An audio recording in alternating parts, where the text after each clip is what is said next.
25ஆம் அதிகாரம் 1-4 வரைக்கும் படிக்கலாம்.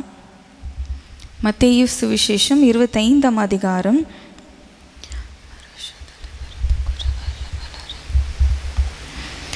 இதில் எதை பற்றி சொல்லுக வருதுன்னா 10 கன்னிகைகளை குறித்து சொல்ல வருது. படிக்கிறீங்களா?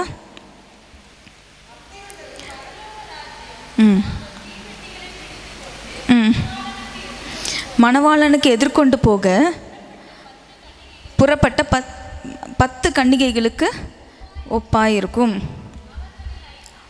அவர்களில் 5 பேர் புத்தி உள்ளவர்களும் 5 பேர் புத்தி இல்லாதவர்களுமாய் இருந்தார்கள். புத்தி இல்லாதவர்கள் தங்கள் தீவெட்டிகளை எடுத்துக்கொண்டு போனார்கள், எண்ணெயோ கூட கொண்டு போகவில்லை. புத்தி உள்ளவர்கள் தங்கள் தீவெட்டிகளோடு கூட தங்கள் பாத்திரங்களில் எண்ணெயும் கொண்டு போனார்கள். ஆமென். எத்தனை பேருக்கு இது தெரியும்? இந்த ஊமை தெரியும்? ஓகே. இப்போ இதில் நல்லா கவனிக்கணும். 2 டைப் ஆஃப் பீப்புள் இருக்கிறாங்க. ஒன்று புத்தி உள்ளவர்கள், இன்னொன்று புத்தி இல்லாதவர்கள். புத்தி உள்ளவர்களுக்கும் புத்தி இல்லாதவர்களுக்கும் டிஃப்ரென்ஸ் என்ன? சத்தமாக சொல்லுங்கள். எண்ணெய் எடுத்துகிட்டு போகல, அவ்வளோதான். அப்போது நல்லா தெரியுது, எண்ணெய் இருந்துச்சுன்னா அவங்க புத்தி உள்ளவங்க. ஆமென். அந்த எண்ணெய் எதை குறிக்கிறது? பரிசுத்த ஆவியானவருடைய அபிஷேகத்தை குறிக்கிறது. ஸோ எண்ணெய் எப்பொழுதும் கையில் வச்சிருக்கிறவங்க, எண்ணெயை தான் மேலே சுமந்து இருக்கிறவங்க மாத்திரம்தான் புத்தி உள்ளவர்கள். ஹல்லேலூயா. அப்போ அந்த புத்தி உள்ளவர்கள் தான் எங்கே போக முடியும்? மணவாளனை சந்தித்து மணவாளனோடு கூட பரலோக ராஜ்யத்தை சுதந்திரித்து கொள்ள முடியும். ஹல்லேலூயா. அப்போ புத்தி உள்ளவர்கள் ரொம்ப முக்கியம், பரலோக ராஜ்யத்தை சுதந்திரித்து. சரி, இப்போ இந்த எண்ணெயை பற்றி தான் நம்ம பார்க்க போகிறோம். எண்ணெய் என்பது பரிசுத்த ஆவியானவரை குறிக்கிறது நம்ம வாசிச்சிட்டோம். அப்போ முதலாவது எப்போ ஆவியானவர் இறங்கினார்? இப்போ வசனங்களை வாசித்தோம் இல்லையா? எடுத்துக்கோங்களேன். அப்போஸ்தலர் 2ஆம் அதிகாரம் 1ஆம் வசனம் ஃபஸ்ட்டு படிக்கலாம். பெந்தகோஸ்தே என்னும் நாள் வந்தபோது அவர்கள் எல்லாரும் ஒருமனப்பட்டு ஓரிடத்தில் வந்திருந்தார்கள். ஹல்லேலூயா. ஃபஸ்ட்டு நடந்த இப்போ இந்த எண்ணெயை பெற்றுக்கொள்ளணும்னா ஒரு காரியம்தான் பண்ணணும். என்னன்னா, முதல்ல காத்திருக்கணும். இன்னொன்று ஒருமனப்பட்டு என்ன பண்ணணும்? ஓரிடத்துல கூடியிருக்கணும். அது ரொம்ப ரொம்ப இம்பார்ட்டன்ட். சரி, இப்போ இந்த ஒருமனப்பட்டுன்றது ரொம்ப கடினமான விஷயம் இல்லையா? 2 பேரே ஹஸ்பண்ட் அண்ட் ஒய்ஃப் ஒரே மனதை யோசிக்க முடியல. ஆனால் எப்படி ஒரு பெரிய கூட்டத்தார் எல்லாரும் எப்படி ஒரு மனமாக இருக்க முடியும்? அதுக்கு தான் பரிசுத்த ஆவியானவர் இறங்குறார். சரியா? ஒரு சின்ன எக்ஸாம்பிள், ஒரு காரியம் சொல்கிறேன். ஒரு பாஸ்டர் ஒரு பிலீவர் இருந்தாராம். அந்த பிலீவர் என்னன்னா மென்டல் ஹாஸ்பிட்டலில் வேலை செஞ்சவராம். அவரோட வேலை என்னன்னா, போய் அந்தந்த டைமில் போயிட்டு ஒரு 5-6 பேருக்கு போய் அவர் சாப்பாடு ஊட்டி விடணும். தனித்தனியாக போய் சாப்பாடு ஊட்டி விடணும். அதுதான் அவரோட வேலை. சரி, இந்த எப்போ பார்த்தாலும் இந்த பிலீவர் சொல்லிட்டு இருந்தாங்களா, ஐயா பாருங்கள், நீங்கள் ஜோம் பண்ணிட்டு போங்க, என் பேஷண்ட்ஸ்க்கெலாம் ஜோம் பண்ணிட்டு போங்க அப்படின்னு சொன்னாராம். சரின்னு ஒரு நாள் அந்த பக்கமாக போகிறதுனால இவருக்கு ஞாபகம் வந்துச்சா, சரி இவர் இங்கே தானே வேலை செய்கிறாரு, நம்ம போய் பார்த்துட்டு வரலான்னு சொல்லி போனால், அப்போ அந்த டைமில் ஒவ்வொரு ஒவ்வொரு பைத்தியங்களுக்கா இவங்க என்ன பண்ணார்னா சாப்பாடு ஊட்டிகிட்டே இருந்தாராம். அதுங்க பண்ண அட்டகாசம் தாங்க முடியல. ஒவ்வொரு பேஷண்ட்டுமே பயங்கர கொடூரமாக என்னென்னமோ பண்ணுறாங்களாம். இவர் பொறுமையாக என்ன பண்ணுறாரு, சாப்பாடு ஊட்டிட்டு வந்துட்டே இருந்தாராம். இதெல்லாம் முடிச்சிட்ட பிறகு பாஸ்ட் பார்த்து சொன்னேன், எப்பா நீ பண்ணுற வேலை பயங்கரமான வேலை. சரி, எனக்கு ஒரு கேள்வி இருக்குது. இப்போ ஒன்றா ஊட்டுற, இப்போ 4 பேர் எல்லாம் மொத்தமாக சேர்ந்து வந்துட்டாங்களா, உன்னை என்ன வேலை பண்ணி விட்டுருவாங்க, உன்னை உயிரோடே வெளில அனுப்ப மாட்டாங்களே அப்படின்னு சொல்லி பாஸ்டர் கேட்டாராம். அப்போ தான் அவர் விசுவாசி சொன்னாராம், இல்லை பாஸ்டர், பைத்தியங்கள்லாம் ஒன்று சேராது அப்படின்னு சொன்னாராம். புரியுதா? இப்போ பைத்தியமாக இருந்தால் ஒன்று சேர முடியாது, ஒன்று சேராதுங்க. சரியா? ஸோ அப்படி இல்லாமல் நம்ம ஒரு இடத்துல கூடி இருந்து 2வது வசனம் படிங்க. அப்பொழுது பலத்த காற்று அடிக்கிற முழக்கம் போல வானத்திலிருந்து சடுதியாய் ஒரு முழக்கம் உண்டாயிற்று. போதும். அன்னைக்கு பெந்தகோஸ்தே நாளில் 4 காரியம் நடந்தது. என்னது? பெந்தகோஸ்தே நாளில் 4 முக்கியமான காரியங்கள், முக்கியமான மாற்றங்கள் நடந்தது. சரியா? அது ஒன்றா இப்போ நான் படித்து நம்ம விளக்க போகிறோம். முதலாவது காரியம், பலத்த காற்று அடிக்கிற முழக்கம் போல வானத்திலிருந்து சடுதியாய் ஒரு முழக்கம் உண்டாகி அவர்கள் உட்கார்ந்திருந்த வீடு முழுவதையும் நிரப்பிற்று. என்ன நிரப்பிற்று? என்ன நிரப்பிற்று? காற்றா? நல்லா படிச்சு பாருங்க. காற்றா நிரப்பிச்சு? சொல்லுங்கப்பா, சத்தமாக தான் சொல்லுங்க. முழக்கம். முழக்கம்னா என்னது? சவுண்டு. அந்த இடம் ஃபுல்லாக, அந்த வீடு ஃபுல்லாக எப்படி இருந்துச்சுன்னா ஒரு பெரிய சத்தம் தொனிச்சிச்சு. சரியா? அப்போ ஆவியானவர் முதல்ல கொண்டு வருகிற காரியம், முதல்ல அனுமதிக்கிற காரியம் என்னன்னா ஒரு சவுண்டு. ஹல்லேலூயா, ஹல்லேலூயா. ஒரு சவுண்டு. அப்படின்னா என்னன்னா, முதலாவது மாற வேண்டிய காரியம் சவுண்டு. எப்படி நம்ம கேட்குறோம்? காது வழியாக கேட்குறோம்ல. அப்போ முதலாவது மாற்றம் எதில் வரணும்னா என்ன வரணும்? காதில் வரணும். ஹல்லேலூயா. அந்த அபிஷேகத்தை பெற்றுக்கொள்ளும் போது நமக்குள்ளே இருக்கிற மாற்றம், முதலாவது மாற்றம் நம்ம காது என்ன பண்ணுதுன்னா மாறுது. இது வரைக்கும் எப்படி இருந்தாங்கன்னா, விசுவாசிங்க பயந்து இருந்தாங்க. ஏன்னா இயேசுவை கொலை செஞ்சிட்டாங்க, இயேசு பரமேறிட்டாரு. ஸோ என்னென்னமோ கேள்விப்பட்டு இவங்கெல்லாம் என்ன பண்ணுறாங்கன்னா ஒரு இடத்துல பயந்து ஒளிஞ்சிக்கிட்டு உட்காந்துருக்காங்க. எதோ சவுண்டு கேட்டு ஒளிஞ்சு உட்காந்துருக்குறாங்க. அதில் கர்த்தர் என்ன பண்ணுற, ஒரு குட் நியூஸ் போல் ஆண்டவர் சொல்ல ஒரு பெரிய முழக்கத்தை ஃபஸ்ட்டு கேட்க பண்ணுகிறார். ஹல்லேலூயா, ஹல்லேலூயா. சரி, இது வரைக்கும் இருந்த இந்த அப்போஸ்தலர்கள், இந்த சீஷர்கள் முதலாவது எப்படி இருந்தாங்கன்னா, ஒவ்வொரு உவமையும் ஆண்டவராகிய இயேசு சொல்லும்போது கடைசியாக சொல்வார், காது உள்ளவன் கேட்க கடவன். அப்போ காதில் மிஸ்டேக் இருந்திருக்குது இல்லையா? அதனால்தான் முதலாவது பரிசுத்த ஆவியானவர் இறங்கும் போது மாற்றத்தை எதில் கொண்டு வரணும்னா காதில் கொண்டு வந்தார் ஃபஸ்ட்டு. அப்போ முன்னாடி எப்படி இருந்தாங்க சீஷர்கள்? காது கேட்கலை. ஏன்னா எல்லாம் உவமையும் சொன்ன பிறகு, எல்லா உபதேசங்கள், ஆழமான சத்தியங்கள் எல்லாம் சொன்ன பிறகு ஆண்டவர் இதை மறக்காமல் சொல்லிகிட்டே வந்தார். என்னன்னா, காது உள்ளவன் கேட்க கடவன், கேட்குற காது உள்ளவன் கேட்க கடவன், இப்படிலாம் கூட வசனம் இருக்குது. அப்போது இதுவரைக்கும் கேட்காத காதுகள் பரிசுத்த ஆவியானவரால் நிரப்பப்படும் போது கேட்கப்படும். ஆமேன். இதுவரைக்கும் உபதேசத்துக்கு திறக்காத காதுகள் பரிசுத்த ஆவியானவர் இறங்கும் போது திறக்கப்பட்டுச்சு. ஹல்லேலூயா, ஹல்லேலூயா. அப்போ விசுவாசம் இல்லை. ஏன்னா சீஷர்கள் கேட்கல அந்த சத்தத்தையே. இயேசுவே கூட வந்தார். 3.5 வருஷம் இயேசு செய்த பிரசங்கம் கூட என்ன பண்ணல, சீஷர்களுக்கு உள்ளே போல. ஏன்னா ஒவ்வொரு சம்பவத்தையும் பார்க்கும்போது அவங்க பயப்படுறாங்க இல்லையா? இயேசு திட்டுறாரு, ஏன் பயப்படுறீங்க? அவங்க சந்தேகப்படுறாங்க. இயேசு திருப்பி அதுக்கு பதில் சொல்கிறாரு. அவங்க ஒவ்வொரு காரியமும், எந்த காரியமும் என்ன பண்ணல, மனசுக்குள்ளே போவே இல்லை.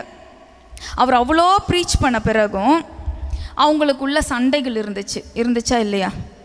நீ பெருசா நான் பெருசா, உன் பொசிஷன் என்ன என் பொசிஷன் என்ன, இப்படிலாம் இருந்துச்சா? ஆனால் யார் பிரசங்கியார்? யார்? இயேசு கிறிஸ்து பிரசங்கம் பண்ணியே திருந்த அந்த ஜென்மங்க யார்? இந்த சீஷர்கள். முடியா? ஏன்னா அந்த காது என்ன பண்ணல, கேட்குற காதாக மாறல. அதனால தான் பரிசுத்த ஆவியானவர் முதலாவது கொண்டு வந்த மாற்றம் காதுகளில் ஒரு முழக்கத்தை உண்டு பண்ணார். ஹல்லேலூயா, ஹல்லேலூயா. அப்போ காது மாறுனுச்சுன்னா மனுஷனுடைய கேரக்டரும் என்ன பண்ணோம், மாறும். விசுவாசம் கேள்வினால் வரும், தேவனுடைய வார்த்தையை கேட்கறதுனால வரும். அப்போ அது கேட்க கேட்க கேட்க விசுவாசம் பெருகும். கர்த்தருடைய வார்த்தை உள்ளே போக போக கேரக்டர் என்ன பண்ணோம், மாறும். ஹல்லேலூயா. அப்போ சில பேர் நம்ம யோசிப்போம், இவ்வளோ நாள் சர்ச்சுக்கு என்ன பண்ணல, மாற்றமே இல்லை, அதே மாதிரி தான் இருக்கிறாங்க. ஏன்னா இயேசு கூடவே இருந்து மாறாத ஆளுங்க நம்ம சர்ச்சுக்கு வந்த பிறகு மாற்றப்பட்டிருப்பாங்களா? இல்லை. அப்போது ஒரு வாழ்க்கையில் மாற்றம் இல்லைன்னா உள்ள பரிசுத்த ஆவியானவர் கிரியை செய்யலைன்னு அர்த்தம். வாழ்க்கையில் கேரக்டர் மாறலைன்னா உள்ள பரிசுத்த ஆவியானவரே இல்லைன்னு அர்த்தம். பரிசுத்த ஆவியானவரை பெற்றுக்கொள்ளலைன்னு அர்த்தம். சரி, பரிசுத்த ஆவியானவர் எப்படிப்பட்டவர்னா, அவன் சொன்னல ஆயில் போல். இன்னொன்று சொல்ல போனால் தண்ணீரை குறித்து சொல்லுவாங்க. பரிசுத்த ஆவியானவர் எப்படி? தண்ணீரை போல் சொல்லுவாங்க. இப்போ நான் யோசித்தது என்னென்னா, நம்மளுடைய இருதயம் வந்து ஒரு நிலம், அப்படி தானே வசனம் சொல்லுது. நல்ல இருதயம், நிலம் வந்து என்னது? நல்ல இருதயம். எல்லாரும் நல்லவங்க தான், சீஷர்கள் கூட ரொம்ப நல்லவங்க தான். ஆனால் அந்த இருதயம் எப்படி இருந்துச்சுன்னா, தண்ணீர் ஊற்றப்படாமல் இருந்துச்சு. இப்போ தண்ணீர் இல்லாமல் ஹார்டாக இருக்கிற லேண்டில் ஏதாவது நம்ம சீட் போட்டால், ஏதாவது விதைச்சா வளர முடியுமா? ஒன்றுமே வளர. அப்படி தான் சீஷர்களுடைய இருதயமும் இருந்திருக்குது. எவ்வளோ ஆண்டவர் உபதேசம் பண்ணியும் முளைக்கவே என்ன பண்ணல, முளைக்கவே முடியல. ஏன்னா பரிசுத்த ஆவியானவர் ஊற்றப்படலை. சரியா? அப்போ தண்ணீர் ஊற்றப்பட்ட நிலம் எப்படி இருக்கும்னா, ரொம்ப ஈஸியாக சாஃப்டாகிடும். அதில் என்ன செய்வாங்க, நிலத்தை என்ன பண்ணுவாங்க, பண்படுத்துவாங்க, உழுவாங்க. அப்போ உழும்போது அந்த கல் குப்பைகள் இதெல்லாம் பண்ணலாம், ஈஸியாக எடுத்துடலாம். அப்போ அதை தான் குறிக்குது. பரிசுத்த ஆவியானவர் தண்ணியை போல ஆண்டவர் இருக்கிறார். நம்ம பரிசுத்த ஆவியானவர் பெறும்போது நம்ம இருதயம் எப்படி மாறுதுன்னா, ஒரு நல்ல நிலமாக மாறுது. அதுக்கப்புறம் எந்த விதையை போட்டாலும் என்ன பண்ணோம், 30, 60, 100 என்ன பண்ணோம், பலன் கொடுக்கும். அப்போது நமக்கு தேவையானது என்னது? பரிசுத்த ஆவியானவர். பரிசுத்த ஆவியானவர் உள்ளே வரும்போது கர்த்தர் ஃபஸ்ட்டு மாற்றத்தை எங்கே விரும்புகிறார்னா, நம்ம காதில் மாற்றத்தை விரும்புகிறார். அதே பாருங்கள், அப்போஸ்தலர் 2ஆம் அதிகாரம் 6ஆம் வசனம். அந்த சத்தம் உண்டான போது திரளான ஜனங்கள் கூடி வந்து தாங்கள் பாஷையிலே அவர்கள் பேசுகிறதை அவரவர்கள் கேட்டபடினாலே கலக்கமடைந்தார்கள். எல்லாரும் பிரமித்து ஆச்சரியப்பட்டு ஒருவர் பார்த்து, இதோ பேசுகிற இவர்கள் எல்லோரும் கலிலேயர் அல்லவா? அப்படி இருக்க நம்மில் அவரவர்களுடைய ஜென்ம பாஷையினாலே இவர்கள் பேச கேட்கிறோமே, இது எப்படி? ஓகே. இப்போ இவங்களுடைய காது திறக்கப்பட்ட பிறகு, இவர்களுடைய காது மாற்றப்பட்ட பிறகு, அங்கே கூடி இருக்கிற ஜனங்களுடைய காதும் திறக்கப்படுகிறது. இது வரைக்கும் கேட்காத சவுண்டை என்ன பண்ணுறாங்கன்னா, அங்கே கூடி இருந்த யூதர்கள் எல்லாம் அந்த சத்தத்தை கேட்க ஆரம்பிக்கிறாங்க. ஆனால் எப்படிப்பட்ட விசுவாசிகளாக இருந்தாங்க, எப்படிப்பட்ட சீஷர்களாக இருந்தாங்க, முரட்டு சுபாவம் இருக்கிறவங்களாக இருந்தாங்க. இயேசு கூட வாழும்போதே அவங்க முரடர்களாக இருந்தாங்க. கவனிச்சு பாருங்கள், பேதுரு பாருங்கள், ஒரு சின்ன இன்சிடெண்ட் வந்தோன்னே அவன் கத்தியை தூக்குறான். அப்போ அவ்வளோ முரட்டு சுபாவம், அவ்வளோ கொடூரமான குணம் அந்த சீஷர்களுக்குள்ளே இருக்குது. சரியா? ஏன்னா வசனம் என்ன பண்ணல, உள்ளே போகல. வசனம் ஏன் உள்ளே போகல? காது திறக்கப்படல, பரிசுத்த ஆவியானவர் இறங்கலை. அதே பரிசுத்த ஆவியானவர் இறங்கின பிறகு இவங்க காது திறக்கப்பட்டது மாத்திரம் இல்லை, அங்கே கூடி இருந்தவங்க எல்லாருடைய காதும் திறக்கப்பட்டு அங்கே நடக்கிற காரியத்தை எல்லாரும் என்ன பண்ணுறாங்க, கேள்விப்படுறாங்க. ஹல்லேலூயா. உங்கள் காது திறக்கப்பட்டுச்சுன்னா உங்களுக்கு நடக்கிற காரியத்தை உங்கள் குடும்பத்தாரும் கேட்பாங்க. உங்கள் அயலகத்தார், பக்கத்தில் இருக்கிறவங்க எல்லாரும் ஆச்சரியப்பட்டு பிரமிப்படைந்து உங்கள் சத்தத்துக்கு அவங்க செவி சாய்ப்பாங்க. ஹல்லேலூயா. அடுத்தது ஒரு மாற்றத்தை பாருங்கள். 2வது மாற்றம் 3ஆம் வசனம். அல்லாமலும் அக்கினிமயமான நாவுகளைப் போல பிரிந்திருக்கும் நாவுகள் அவர்களுக்கு காணப்பட்டு அவர்கள் ஒவ்வொருவர் மேலும் வந்து அமர்ந்தது. போதும். 2வது மாற்றம், அக்கினிமயமான நாவுகளை போல பிரிந்திருக்கும் நாவுகள். அது எப்படின்னா, அவர்களுக்கு காணப்பட்டுச்சு. இப்போ காண்றது எப்படி பார்ப்போம்? கண்ணில் பார்க்குறோம். அப்போ எதை மாறுது? அடுத்தது கண்ணில் ஒரு மாற்றம் உண்டாகுது. இது வரைக்கும் பார்த்த மாதிரி இவங்க பார்க்கல. இது வரைக்கும் உலகத்து காரியத்தையே பார்த்துட்டு இருந்தாங்க. ஆனால் இன்னைக்கு வானத்திலேருந்து இறங்குறத பார்க்குறாங்க. ஹல்லேலூயா. அப்போ பரிசுத்த ஆவியானவர் நமக்குள்ளே வரும்போது நம்ம உலகத்தில் இருக்கிறத பார்க்க மாட்டோம், வானத்திலேருந்து என்ன கிடைக்குது அதை பார்ப்போம். ஆமேன். இது வரைக்கும் அம்மா என்ன தருவாங்க, அப்பா எனக்கு தருவாங்க, அக்கா தங்கச்சி என்ன தருவாங்க, எப்படி இது நடக்கும், அப்படி அது நடக்கும்னு சொல்லி இப்படியே சுற்றி அதையே பார்த்து கொண்டிருந்த கண்கள் இன்னைக்கு என்ன பண்ணுதுன்னா, பரிசுத்த ஆவியானவரால் நிரப்பப்படும் போது பரலோகத்திலேருந்து கர்த்தர் எனக்கு என்ன தரார், கர்த்தர் எனக்கு என்ன பேசுகிறார், கர்த்தர் எனக்காக என்ன கொடுக்குறார் என்பதை பார்க்குற கண்கள் மாறும். ஹல்லேலூயா. வசனத்தில் இந்த சீஷர்களை குறிச்சே பார்ப்போமே. சீஷர்கள் தேவனை ஃபாலோ பண்ணாங்க. 3.5 வருஷம் ஆண்டவர் என்ன பண்ணுறாங்க, அவர் கூடவே தங்கினாங்க. எல்லாத்தையும் விட்டுட்டு தான் வந்தாங்க. குடும்பத்தை விட்டாங்க, மனைவியை விட்டாங்க, பிள்ளைகளை விட்டாங்க, அவங்க செஞ்ச தொழிலை விட்டாங்க. எல்லாத்தையும் விட்டுட்டு ஃபாலோ பண்ணியும் மாறல. அவங்க கண்ணு என்ன பண்ணல, மாறல. ஆண்டவர் வந்து உயிர் திறந்த பிறகு இவங்கெல்லாம் எங்கே போயிட்டாங்க, திருப்பி மீன் பிடிக்க போயிட்டாங்க. அப்போ என்ன பண்ணல, கண்ணு பார்க்கல. கண் இந்த உலகத்தை காரியத்தையே தான் பார்த்துட்டு இருந்துச்சு. ஆனால் எப்போ ஆவியானவர் இறங்கினாரோ அவங்க கண்ணெல்லாம் மாற்றப்பட்டு பரலோக காரியத்தை பார்க்க ஆரம்பித்தது. ஹல்லேலூயா, ஹல்லேலூயா. அதே போல தான் இது வரைக்கும் என்ன பண்ணாங்கன்னா, சீஷர்கள் இயேசு கூட வந்தார். எம்மா ஒரு சீஷர் கூட இயேசு கூடவே நடக்கிறாங்க. ஆனால் இயேசு கூட இருக்கிறாருன்னு அறிவில்லை இல்லையா? இன்றைக்கி நம்ம கூட அப்படி தான், இயேசு கூடவே தான் வர்றாரு, கர்த்தர் கூடவே பக்கத்துலேயே தான் வந்துட்டு இருக்கிறாரு. ஆனால் இயேசு நம்ம கூட இருக்கிறாருன்னு உணர்வே இல்லை. ஏன்?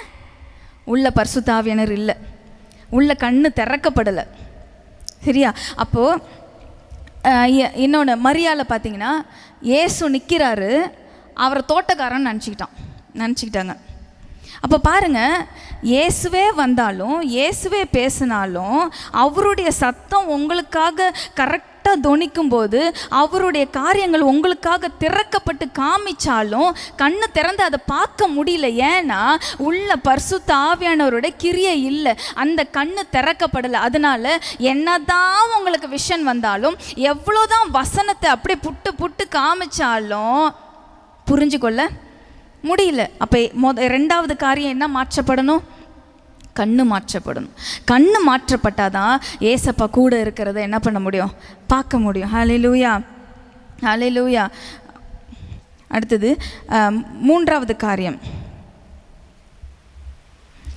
அடுத்த வசனம் படிங்க, அதே வசனம் படிங்க. அல்லாமலும் அக்கினிமயமான நாவுகள் போல பிரிந்திருக்கும் நாவுகள் அவர்களுக்கு காணப்பட்டு அவர்கள் ஒவ்வொருவர் மேலும் வந்து அமர்ந்தது. அவர்கள் எல்லாரும் பரிசுத்த ஆவியினால் நிரப்பப்பட்டு. அடுத்தது என்னது? பரிசுத்த ஆவியினால் நிரப்பப்படுறாங்க. இப்போ நிரப்புறது, இப்போ நீங்கள் தண்ணி எடுத்து மேலே ஊற்றுறீங்க, உங்களுக்கு என்ன வரும்? ஃபஸ்ட்டு ஃபீலிங் வரும் இல்லையா, உணர்வு வரும். அப்போ மூன்றாவது காரியம், மூன்றாவது மாறுதல் நமக்குள்ளே காணப்படுகிறது, உணர்வு அடைகிறது, உணர்வு அடையுதல். இது வரைக்கும் என்ன பண்ணல, உணர்வு அடையலை. இது வரைக்கும் அந்த சீஷர்களுக்கு எந்த உணர்வுமே இல்லை, பரிசுத்தத்தை குறித்து உணர்வு இல்லை. இது வரைக்கும் நீ பெரியவனா நான் பெரியவனா எல்லாத்துக்கும் சண்டை போட்டுட்டு இருந்தவங்க அது உணர்வு இல்லாமல் இருந்தாங்க. ஆனால் இன்னைக்கு பெந்தகோஸ்தே நாள் அன்னைக்கு பரிசுத்த ஆவியானவரால் அவங்க என்ன பண்ணுறாங்க, நிரப்பப்படுறாங்க. மூணாவது மாற்றம், நமக்குள்ள பரிசுத்த ஆவியானவர் இருந்தால் நம்ம உணர்வுகளில் ஒரு மாற்றம் உண்டாகும். ஹல்லேலூயா, உணர்வுகளில் மாற்றம் உண்டாகும். சில நேரம் பார்த்திங்கன்னா வேதம் வாசிச்சுட்டே இருப்போம், ஆனால் மைண்டு எங்கே போவோம், எங்கெங்கேயோ போயிட்டு இருக்கும். அப்போ அது படிக்கிறது வேத வசனம் கர்த்தருடைய வார்த்தைன்ற கூட உணர்வு இல்லை. சில நேரம் சர்ச்சில் வந்து உட்காந்துருப்போம், ஆனால் பரிசுத்த ஆவியானவர் இங்கே இருக்கிறாரு அப்படின்னு கூட என்ன இல்லை, தேவன் அசைவாடுகிற இடம் இது, தேவனுடைய ஆலயன்ற கூட ஒரு உணர்வு இல்லை நம்மக்கிட்ட. சரியா? இன்னொன்று, இது பரிசுத்த ஆவியானவர் தங்குகிற தேவ ஆலயம், நம்ம சரீரம் வந்து நமக்குரியதல்ல, இது கர்த்தருக்குரியது என்ற உணர்வு என்ன பண்ணல, இல்லை. அதனால தான் பரிசுத்த ஆவியானவர் இறங்கும் போது மூன்றாவதாக மாற்ற விரும்புகிற காரியம் உணர்வடைதல். ஹல்லேலூயா. ஒவ்வொரு விசுவாசிக்கும் முக்கியமாக தேவைப்படுகிறது அந்த உணர்வு, கர்த்தர் இருக்கிறார் என்ற உணர்வு, கர்த்தர் இங்கே அசைவாடுகிறார் ஒரு பயம், கர்த்தர் இருக்கிறார், ஜெபம் பண்ணணும், வேதம் வாசிக்கணும், கர்த்தரோட நேரம் ஸ்பெண்ட் பண்ணணும், எல்லாம் ஒரு உணர்வு. அந்த உணர்வு இருந்தால் தான் கர்த்தரை தேட முடியும், அந்த உணர்வு இருந்தால் தான் கர்த்தரோடு கூட ஐக்கியமாக முடியும். அந்த உணர்வு எப்படி வரும்? பரிசுத்த ஆவியானவரால் நிரப்பப்பட்டால் தான் வரும். அப்போ அந்த உணர்வு இல்லை, நம்ம சர்ச்சுக்கு லேட்டாக வரோம், அப்போ கூட உணர்வு இல்லாமல் வரோம்னு வச்சுக்கோங்களேன், உள்ள ஆவியானவர் கிரியை செய்யலை. நம்ம 1008 சாக்கு சொல்லலாம், எனக்கு ஆட்டோ கிடைக்கல, இல்லை அது லேட் ஆகிடுச்சு, இப்படி லேட் ஆச்சு, இந்த டைமை பார்த்துன்னு ஒரு முக்கியமானவங்க வந்துட்டாங்க, 1008 ரீசன் சொல்லலாம். ஆனால் சர்ச்சுக்கு லேட்டாக வந்தோம். கரெக்டா? என்ன ரீசன், என்ன காரணம்? உணர்வு இல்லை, உணர்வே இல்லை. இன்னும் பார்த்தீங்கன்னா இப்போல்லாம் சபைக்கு நல்லா அழகாக ஸ்லிப்பர் போட்டுகிட்டே வராங்க, என்ன இல்லை, ஒரு தேவ பக்தி இல்லை, தேவ பிரசன்னம் இந்த இடத்துல இருக்குதுன்னு ஒரு உணர்வு இல்லை. ஜனங்கள் உணர்வு இல்லாமல் சீர்கெட்டு போயிட்டு இருக்கிறாங்க. அப்போது அது என்னத்தை குறிக்குது? பரிசுத்த ஆவியானவரோட அசைவாடுதல் இங்கே இல்லை, உங்களுக்குள்ள பரிசுத்த ஆவியானவர் தங்கலன்னு அர்த்தம். அப்போ பரிசுத்த ஆவியானவர் மூன்றாவதாக மாற்ற வேண்டிய காரியம் எதுனா உணர்வுகளில் ஒரு மாற்றம். முதலாவது என்ன மாற்றம் வேணும்? செவியில் ஒரு மாற்றம் வேணும். கர்த்தருடைய சத்தத்தை கேட்கத்தக்கதான செவிகள் நமக்கு வேணும். கர்த்தருடைய வார்த்தையை அப்படியே புரிஞ்சு கொள்ளத்தக்கதான செவிகள் வேணும். அதுக்கு பரிசுத்த ஆவியானவர் முக்கியம். ரெண்டாவது காரியம், கண்களில் ஒரு மாற்றம். கண்களில் ஒரு மாற்றம். இச்சையான கண்கள் இல்லை, பரிசுத்தமான கண்கள் நமக்கு வேணும். அப்போ கண்கள் தெளிவடையணும்னா நீங்கள் நல்லா கவனித்து பாருங்கள். ஒரு பெரிய விஷன் பார்க்குறாங்க, கண்ணு திறக்கப்படுது. என்னது? பரிசுத்த ஆவியானவர் அக்கினிமயமாக நாவுகளை போல் பிரிந்திருக்கும் நாவுகள் வருது. ஏதோ அக்கினி வந்துச்சு அப்படி பார்க்கல, நல்ல டீட்டெயில்டாக பார்க்குறாங்க. அக்கினிமயமான நாவுகள் போல பிரிந்திருக்கும் நாவல். ஒரு சின்ன ஒரு விஷன் பார்த்தாலும் அவ்வளோ டீட்டெயில்டாக பார்க்குறாங்க. அப்போ எந்த அளவுக்கு கண்ணு மாற்றப்பட்டுச்சின்னு பாருங்கள். நம்ம கூட ஜெபிக்கிறோம், சில நேரத்தில் ஆண்டவர் சில காரியத்தை நம்ம கொண்டு வர்றாரு, ஆனால் என்ன சொன்னார்னே புரியல. ஆண்டவர் தான் பேசினாரா, பிசாசு பேசினுச்சான்னு எனக்கு தெரியல. இப்படிலாம் நிறைய கன்ஃபியூஷன் இருக்குது. ஆனால் பரிசுத்த ஆவியானவர் இறங்குனா டீட்டெயில்டாக உங்களுக்கு தெரியும், இது கர்த்தர் தான் செஞ்சார், இது கர்த்தர் இதை சொல்லியிருக்கிறாரு, இதை செய்ய சொன்னார்னு. அப்படி ஒரு தெளிவான மனக்கண்கள் நம்மளுக்கு உண்டாகும். ஹல்லேலூயா. மூன்றாவதாக நமக்கு வர வேண்டிய முக்கியமான மாற்றம் என்னது? உணர்வுகளில் ஒரு மாற்றம். பரிசுத்த ஆவியானவர் இறங்கினார்னா, பரிசுத்த ஆவியான் நமக்குள்ளே இருந்தோன்னா அந்த ஆவி என்ன பண்ணோன்னா ஆண்டவரை பார்க்கணும், ஆண்டவர்கிட்ட பேசணும், ஆண்டவர்கிட்ட உறவாடணும், அப்படியே துடிச்சிக்கிட்டே இருக்கும். ஏன்னா உள்ளே இருக்கிறது என்னன்னா ஜீவ சுவாசமாகிய கர்த்தர். உள்ள ஆவி என்னது? ஆண்டவர் தானே உயிரை கொடுத்தாரு. அந்த சரீரம் தான் மண்ணிலேருந்து வந்துச்சு, ஆனால் உயிர் என்னது? ஆண்டவர்கிட்டருந்து வந்துச்சு. அப்போ அந்த ஆவி என்ன பண்ணுதுன்னா ஆண்டவரோடு கூட கனெக்ட் ஆகணும் அப்படியே ஆசைப்படும், அப்படியே ஏங்கும். உங்களுக்கு வந்திருக்கா அந்த ஃபீலிங்? ஜெபிக்கணும், ஏஞ்சி ஜெபிக்கணும், பைபிள் வாசிக்கணும், வந்திருக்கா? ஃபீலிங் வந்திருக்கா?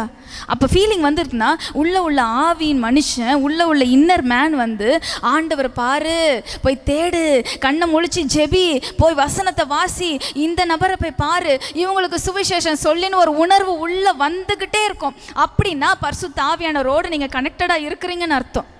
இல்லை எதுவுமே உணர்வே இல்லை, ஏதோ வரோம், ஞாயிற்றுக்கிழமை வந்துட்டோம் போகிறோம் அப்படின்னா அந்த புத்தி இல்லாத கன்னிகை இருந்தாங்களே, அதே நிலைமை தான். இப்போ நாலாவதாவது ஒரு காரியம், 4ஆம் வசனம். அவர்கள் எல்லோரும் பரிசுத்த ஆவியினாலே நிரப்பப்பட்டு ஆவியானவர் தங்களுக்கு தந்தருளின வரத்தின்படியே வெவ்வேறு பாஷைகளிலே பேசத் தொடங்கினார்கள். வெவ்வேறு பாஷைகளிலே பேசத் தொடங்கினார்கள். இப்போ 4வது என்ன மாற்றம்? 4வது காரியம் பேசுகிறாங்க. எதில் மாற்றம்? அப்போ வாயில் மாற்றம், உதடுகளில் மாற்றம், நாக்கில் மாற்றம், தொண்டையில் சத்தத்தில் மாற்றம். அப்போ அந்த மாற்றத்தை கர்த்தர் என்ன பண்ணுறாரு? விரும்புகிறாரு. இத்தனை மாற்றத்தை கொண்டு வந்தவர் இதையும் விரும்புகிறார். ஏன்னா உங்கள் வாய் கர்த்தருடைய மகத்துவத்தை பேசணும். ஹல்லேலூயா. இது வரைக்கும் சீஷர்களை பாருங்கள், எதுலையாவது எங்கேயாவது போய் ஏசப்பா பெரியவர் அப்படி இப்படின்னு எதனா சொன்னாங்களா? அவங்களுக்குள்ளே அடிச்சுக்கிறதும் அவங்க இந்த காரியத்தை பேசுகிறதே தான் அவங்களுக்கு பொழப்பாக இருந்துச்சு. 3.5 வருஷம் இயேசு கூடவே நடந்தாலும் அவங்க வாயின் வார்த்தை என்ன பண்ணலை? மாறவே இல்லை. ஆனால் ஆவியானவர் இறங்கின உடனே மாற்ற வேண்டிய 4வது காரியம் வாய் மாறுனுச்சு. ஆமேன். ஹல்லேலூயா. சீஷர்கள் கேட்குறாங்க, ஆண்டவரே நான் இதெல்லாம் விட்டுட்டு வந்தேன், எனக்கு என்ன கிடைக்கும்? அப்போ வாய் என்ன கேட்குது பாருங்கள், நான் இதெல்லாம் உங்களுக்காக விட்டுட்டு வந்தேன். நம்ம கூட கேட்குறோம்ல, ஆண்டவரே நான் அதை விட்டுட்டு வந்தேன், என்னுடைய படிப்பை விட்டுட்டு வந்தேன், என்னோடய அந்தஸ்தை விட்டுட்டு வந்தேன், இன்றைக்கி இப்போ போய் நான் சம்பாதிச்சேன்னா ஒரு 200 300 ஈவினிங்கில் என்னால் சம்பாதிக்க முடியும், அதெல்லாம் நான் விட்டுட்டு வந்தேன், எனக்கு நீங்கள் என்ன தருவீங்க? அப்படின்னா என்னன்னா இன்னும் பரிசுத்த ஆவியானவர் உள்ள அந்த வாயில் கிரியை செய்யலைன்னு அர்த்தம். அந்த வாய் மாறல. இன்னும் கெட்ட வார்த்தையே பேசிக்கிட்டு இருக்கிறோன்னா அந்த வாய் மாறல.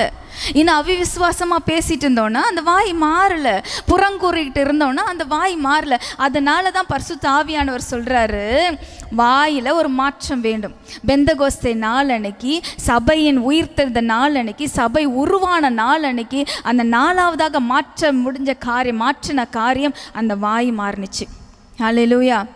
அப்போ எவ்வளோ முக்கியம் பாருங்கள் நம்ம வாய் மாறுறது. ஆமேன். அப்போது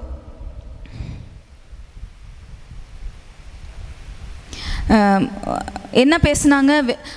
வரத்தின்படியே வெவ்வேறு பாஷைகளில் பேச தொடங்கினார்கள். அப்படின்னா என்ன அது? அந்நிய பாஷையில் பேசினாங்க. இப்போ ஆண்டவர் விரும்புகிற காரியம் என்னென்னா, நம்ம அந்நிய பாஷையில் பேசிக்கிட்டே இருக்கணும். அதனால தானே கொடுத்தாரு. சபை உருவாகும் போதே அவர் கொடுத்த மொழி என்ன மொழி? அந்நிய பாஷை. அப்போ அது எவ்வளோ இம்பார்ட்டன்ட் பாருங்கள்.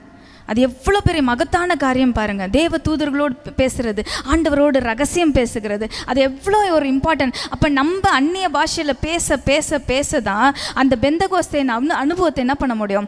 பெற்றுக்கொள்ள முடியும். அந்நிய பாஷையில் பேசிகிட்டே இருந்தால் தான் வாயின் வார்த்தைகள் மாற்றப்படும்.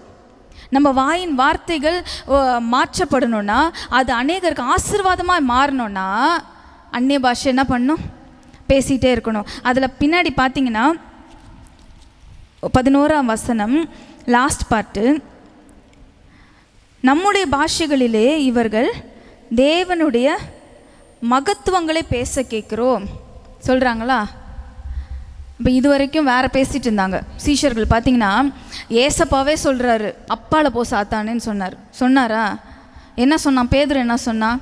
ஆண்டவரே, இதெல்லாம் உங்களுக்கு சம்பவிக்கக்கூடாது, இதுக்கெல்லாம் நாங்கள் விடமாட்டோம் சொன்னாங்களா?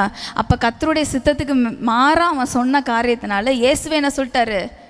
அப்பால போ சாத்தானே. அப்படி பேசிகிட்டு இருந்தவன் ஆண்டவரோட சித்தத்தையே புரிஞ்சுக்காம ஆண்டவருக்கே விரோதமாக நின்று அப்படி பேசிக்கிட்டு இருந்தவன் இன்னைக்கு பாருங்க ஆண்டவரோட மகத்துவத்தை பேசிக்கிட்டு இருக்கிறான். ஹல்லேலூயா.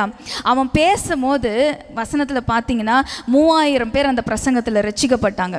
இது வரைக்கும் அப்படிப்பட்ட ஒரு மாற்றம் பேதுருக்கிட்ட வரல.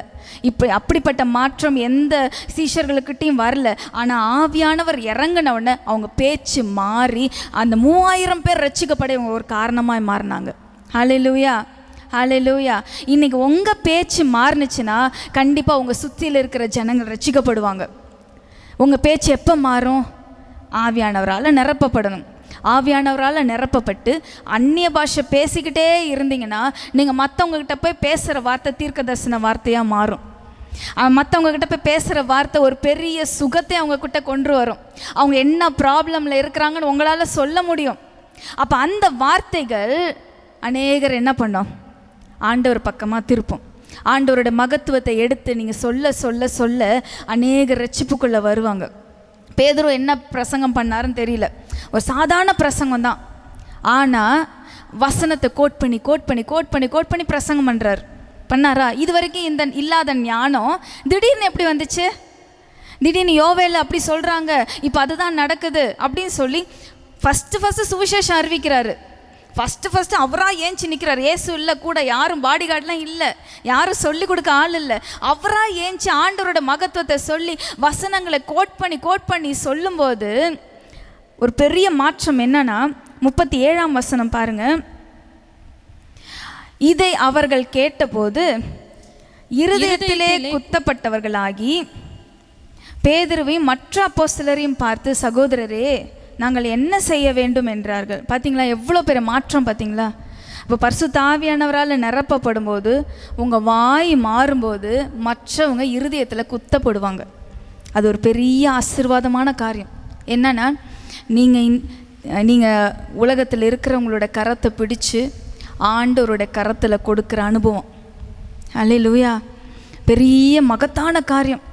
4 பேருக்கு சுவிசேஷம் சொல்லி 4 பேரை நரகத்திலேருந்து அப்படியே மீட்டு எடுத்து ஏசப்பா கையில் கொடுக்குற அனுபவத்தை போல வேறு சுகமான அனுபவம் எதுவும் கிடையாது. ஒரு பெரிய அற்புதமான காரியம் எதுவும் கிடையாது. அந்த காரியத்தை பேதுரு செய்தார். விசுவாசிக்காத பேதுரு தான், மறுதளித்த பேதுரு தான். ஆனால் அபிஷேகத்தினால் நிரப்பப்பட்டோன்னு, அவர் வாய் மாற்றப்பட்டோன்னு மற்றவங்க சொல்கிறாங்க, என் இருதயத்தில் குத்தப்பட்டு நான் என்ன செய்யணும் அப்படி 4 பேர் வந்து உங்களை கேட்கணுன்னா அந்த பரிசுத்த ஆவியானவர் உள்ள அசைவாடணும், வாய் மாற்றப்படணும். அதுக்கப்புறம் பாருங்கள் 38ஆம் வசனம். பேதுரு அவர்களை நோக்கி, நீங்கள் மனம் திரும்பி ஒவ்வொருவரும் பாவ மன்னிப்புக்கென்று இயேசு கிறிஸ்துவின் நாமத்தினாலே ஞானஸ்தானம் பெற்றுக்கொள்ளுங்கள், அப்பொழுது பரிசுத்த ஆவியின் வரத்தை பெறுவீர்கள். உபதேசம் பண்ண ஆரம்பிச்சிருக்கிறாரு. இதுதான் முதலாவது பேசிக்கான உபதேசம். அப்போ அந்த உபதேசமே வாயிலேருந்து வருது பாருங்க. இது வரைக்கும் வசனத்தை நம்பாதவர், வசனம் உள்ள போய் அவர் கேரக்டரே மாறாதவர், பரிசுத்த ஆவியானோட அபிஷேகம் பெற்றோன்னு கர்த்தரை குறித்து மகத்தான காரியங்களை பேசி அடுத்தது என்ன பண்ணுறாருன்னா அநேகர் ரட்சிப்புக்குள்ளே நடத்தி உபதேசங்களை சொல்ல ஆரம்பிக்கிறார். ஹல்லேலூயா. அப்போ நீங்கள் கர்த்தருடைய உபதேசத்தை பண்ணணும், கர்த்தருடைய வழிகளை காட்டணும் ஜனங்களுக்குன்னா அந்த ஆவியானவர் பெந்தகோஸ்தே நாளில் இறங்கின அந்த ஆவியானவர் நமக்குள்ளே என்ன பண்ணணும்? இறங்கணும், இறங்கி மாற்றத்தை தரணும். அப்போ 3 காரியம் நடக்குது, 4 காரியம் நடக்குது இந்த பெந்தகோஸ்தே நாளில். முதலாவது, காது மாற்றப்படுது, ஆண்டவருக்கு நேராக டியூன் ஆகுது, அவருடைய சத்தத்துக்கு நேராக டியூன் ஆகுது. அடுத்தது, கண்ணு மாற்றப்படுது, கண் அவருடைய காரியத்தை பார்க்குது, அவருடைய சித்தத்தை பார்க்க ஆரம்பிக்குது, அவர் என்ன கொடுப்பாருன்ற ஒரு ஏக்கத்தில் வருது கண். 3வது காரியம், உணர்ச்சியில் ஒரு மாற்றம், உணர்வில் மாற்றம், கர்த்தர் இருக்கிறார், தேவ பயம், தேவ பிரசன்னன்ற உணர்வு நமக்குள்ளே வருது. 4வது, பேச்சில் ஒரு மாற்றம். ஹல்லேலூயா, ஹல்லேலூயா. இந்த 4 மாற்றமும் நமக்குள்ளே இருந்தால் ஒரு பெரிய எழுப்புதல் இந்த சபைக்கு வரும். ஆமேன். இப்போ பாருங்க, அதுக்கு அடுத்ததுலாம் 42வது வசனத்தில் பாருங்க, அவர்கள் அப்போஸ்தலருடைய உபதேசத்திலும் அந்யோன்யத்திலும் அப்பம் பிடுகுதலிலும் ஜெபம் பண்ணுதலிலும் உறுதியாய் தரித்திருந்தார்கள். எல்லோருக்கும் பயம் உண்டாயிற்று. எல்லாருக்கும் பயம் உண்டாயிற்று. அப்போஸ்தலர்களாலே அநேக அற்புதங்களும் அடையாளங்களும் செய்யப்பட்டது. ஆமென். அடுத்தது, விசுவாசிகள் எல்லோரும் ஒருமித்திருந்தாங்க, சகலத்தையும் பொதுவாய் வைத்து அனுபவித்தாங்க. காணியாட்சிகளையும் ஆஸ்திகளையும் பிற்று ஒவ்வொருவருக்கும் தேவையானதற்கு தக்கதாக அவைகளில் எல்லோருக்கும் பகிர்ந்து கொடுத்தாங்க. அவர்கள் ஒருமனப்பட்டவர்களாய் தேவாலயத்திலே அனுதினமும் தேவாலயத்தில் தரித்திருந்தாங்க. வீடுகள் தோறும் அப்பம் பிட்டு மகிழ்ச்சியோடும் கபடமில்லாத இருதயத்தோடும் போஜனம் பண்ணி தேவனை துதித்து ஜனங்கள் எல்லோரிடத்திலும் தயவு பெற்றிருந்தாங்க. ரட்சிக்கப்படுகிறவர்களை கர்த்தர் அனுதினமும் சபையிலே சேர்த்து கொண்டு வந்தார். ஹல்லேலூயா. இதுக்கு இவங்க பண்ணது என்னது? பரிசுத்த ஆவியானவருக்கு இடம் கொடுத்தாங்க, போய் காத்திருந்தாங்க, ஒருமனப்பட்டு காத்திருந்தாங்க. ஒரு பெரிய எழுப்புதல். அனுதினமும் டெய்லியும் ஜனங்க கூட்டமாய் வந்து சபையில் சேர்க்கப்படுறதுக்கு ஒரு பெரிய காரணம், இவங்க எல்லாம் ஒருமனப்பட்டு காத்திருந்து அந்த அபிஷேகத்தை பெற்றுக்கொள்ளணும்னு ஒரு வாஞ்சையோடு காத்திருந்தாங்க. அப்போ பரிசுத்த ஆவியானவர் இறங்கினப்ப அந்த 4 காரியம் தனக்குள்ளே நடக்கிறதுக்கு ஒப்பு கொடுத்தாங்க இல்லையா? அப்போ இந்த 4 காரியமும் நமக்குள்ளே நடக்கும்போது கர்த்தர் சபையில் ஒரு பெரிய எழுப்புதலை கர்த்தர் கொண்டு வரார். ஹல்லேலூயா. அன்னைக்கு ஒரு நாள் ரட்சிக்கப்பட்டவங்களே 3000 பேர். அதுக்கப்புறம் பார்த்திங்கன்னா அனுதினமும் ரட்சிக்கப்பட்டு சபையில் சேர்த்து கொண்டே இருந்தாங்க. மனம் திரும்புதல் நடந்துச்சு. எல்லாரும் ஒரு பெரிய ஒருமனமாக இருந்தாங்க. பார்த்திங்கன்னா சபையிலேயே கூடி இருந்தாங்களாம், தேவாலயத்தில் அனுதினமும் தரித்திருந்தாங்களாம். இதெல்லாம் ஒரு பெரிய எழுப்புதலின் அடையாளங்கள். இதெல்லாம் இன்றைக்கி நடக்கணும். நடந்தால் தான் அழிவில் இருக்கிற ஜனங்களை என்ன பண்ண முடியும்? நம்ம கர்த்தருக்காக ஆதாயப்படுத்த முடியும். ஹல்லேலூயா.